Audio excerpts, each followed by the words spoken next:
dipersembahkan oleh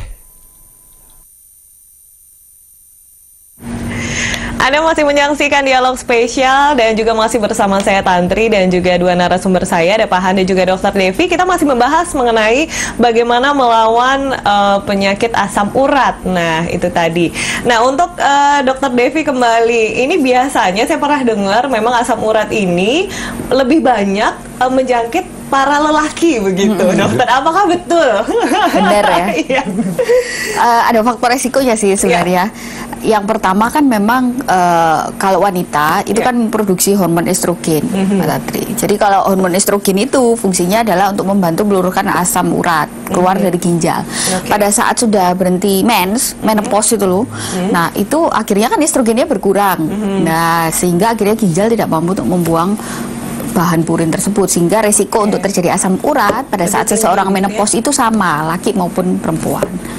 Nah biasanya nih rata-rata untuk beberapa tahun sekarang ini dok yang terkena asam urat tuh usia berapa dok? Biasanya sih di atas 30 ya, di atas 30, karena memang kan sebenarnya tergantung dari tadi itu ya, pola hidup, obesitas, stresor, kemudian pola makan. Jadi kalau misalnya kita bekerja, kadang kan untuk mengolah makanan yang sehat atau apa itu kan ada keterbatasan, sehingga semuanya pilih yang serba instan, canned food, makanan kaleng atau apalah, itu yang bisa sangat mencetuskan asam urat. Nah kalau ciri-cirinya biasanya orang yang pertama kali begitu kan tidak tahu ya dokter ya, saya terkena asam urat itu biasanya ciri-cirinya apa sih dok? Biasanya mungkin keluhannya badan terasa tidak nyaman gitu ya, pegel-pegel. Tapi yang khas adalah biasanya nyeri pada ibu jari, Mbak Tantri. Biasanya ibu jari itu nyeri, malam-malam ternyata terbangun karena nyeri yang sangat pada ibu jari, kemudian disertai bengkak dan kemerahan pada jempolnya.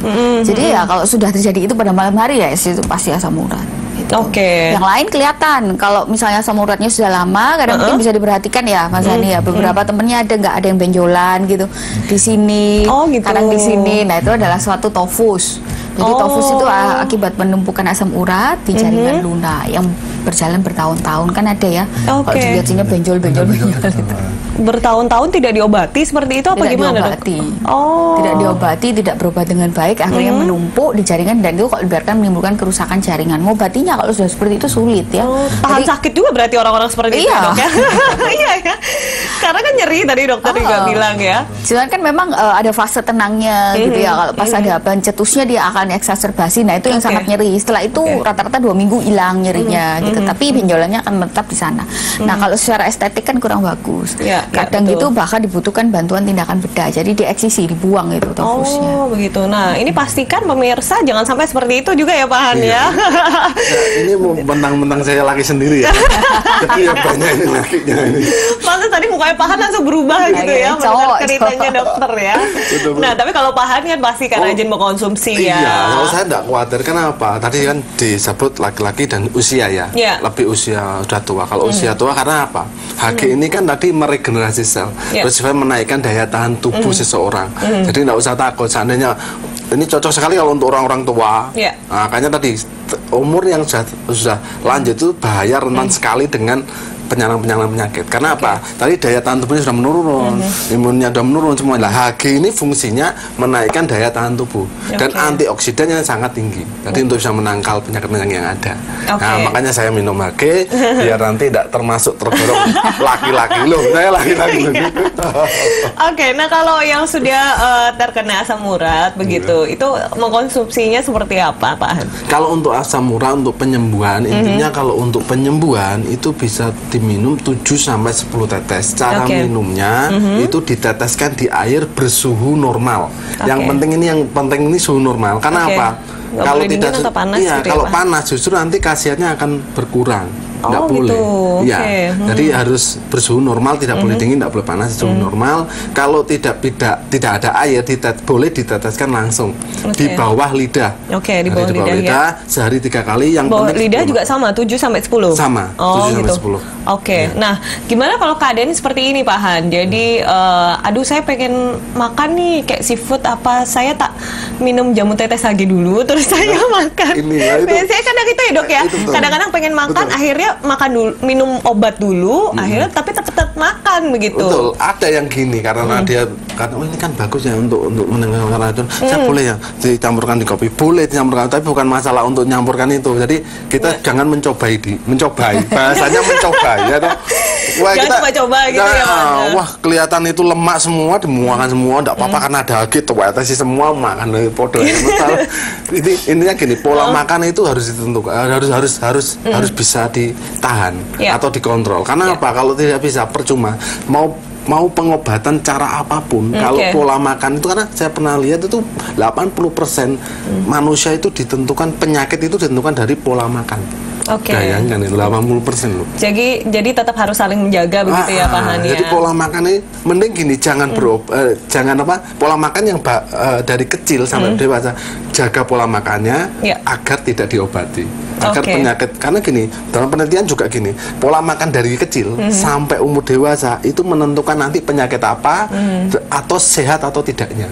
Itu pola makan dari kecil sampai, karena menumpuk ternyata. Jadi nanti umur 40 ke atas itu baru kelihatan nanti asam uratnya, jantungnya. Lah itu karena ternyata salah pola makan dari kecil, itu ditentukan nanti besoknya dia sehat atau tidak. Nah, dan untuk orang-orang penderita asam urat kan biasanya juga mendapatkan obat-obat dari dokter ya Pak Han ya. Apakah boleh dikonsumsi secara berbarengan gitu? Nah, ini. Atau ada caranya sendiri? Iya, ada yang datang juga. Pak, ini saya itu pengen sekali minum HG, tapi saya takut. Karena itu konsumsi obat banyak ini dia begitu. Karena komplikasi dia. Wah, langsung saya bilang gini, Pak, HG itu tidak ada zat kimia di dalamnya. Tidak masalah. Jadi tidak masalah Bapak mau minum HG, cuman kalau bisa dikasih jarak 1-2 jam untuk HG-nya dulu.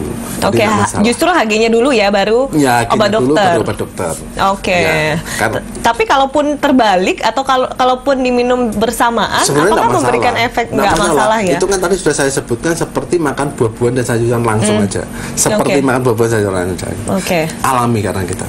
Nah, dokter, makanan apa sih sebenarnya yang bisa menambah tingkat asam urat ini menjadi tinggi gitu, Dok? Daging ya, daging merah. Terus bebek, kacang-kacangan, alkohol, makanan kaleng, sarden, kemudian bayam, minuman manis, buncis, melinjo. Iya, masuk, termasuk minuman yang sudah jadi yang di dalam kaleng itu. Botol-botol gitu juga termasuk ya. Jadi cukup susah ya sebenarnya untuk yang sudah terjangkit asam urat begitu. Jadi harus betul-betul menghindari jenis-jenis makanan yang sudah disebutkan. Iya, plus olahraganya harus baik, minumnya harus banyak gitu. Nah, apakah bisa apakah secara medis ini orang yang sudah terjangkit asam urat ini apakah harus minum obat secara medis terus? Sebenarnya kalau pola hidupnya baik, selama tidak ada gangguan pada ginjalnya, ya tidak ada problem pada ginjalnya, tuh ngatur pola makan, terus banyak minum, istirahatnya yang benar, olahraganya yang benar, makanan yang diatur bisa membantu gitu. Kecuali kalau dia ada problem pada ginjalnya, itu mau nggak mau tetap harus konsumsi obat. Nah, kalau dari Pak Han sendiri, ada contoh kasus ini teman-teman di sana yang mungkin sudah lama terkena asam urat begitu, kemudian baru mencoba? Dia kebanyakan kena diabetes, jadi gendeng geret bahasanya. Diabetes, asam urat, wah itu udah komplok, nanti kolesterol semuanya masuk gitu. Itu udah ada beberapa yang kita sudah HG mampu memulihkan orang tersebut. Itu sudah ada beberapa, dan kita banyak testimoni yang sudah memang komplikasi banyak sekali kita sudah. Untuk asam urat juga ada sampai stroke, sampai apapun bisa. Mungkin ini salah satu juga yang ingin bertanya kepada kita di sini. Ada Bapak Junaidi di Surabaya. Selamat siang, Bapak. Selamat siang, Bapak Junaidi. Selamat siang. Iya, silakan Bapak pertanyaannya. Monggo silakan, Pak. Iya, ini tentang apa, Bu Dokter? Iya, gimana Pak? Biasanya pantat saya ini sakit, biasanya sampai betis. Sampai betis, kemudian? Baik, kalau begitu terima kasih Bapak Junaidi di Surabaya. Nanti akan langsung dijawab oleh Dr. Devi dan juga Pak Han. Tapi selain satu ini tetap di Dialog Spesial.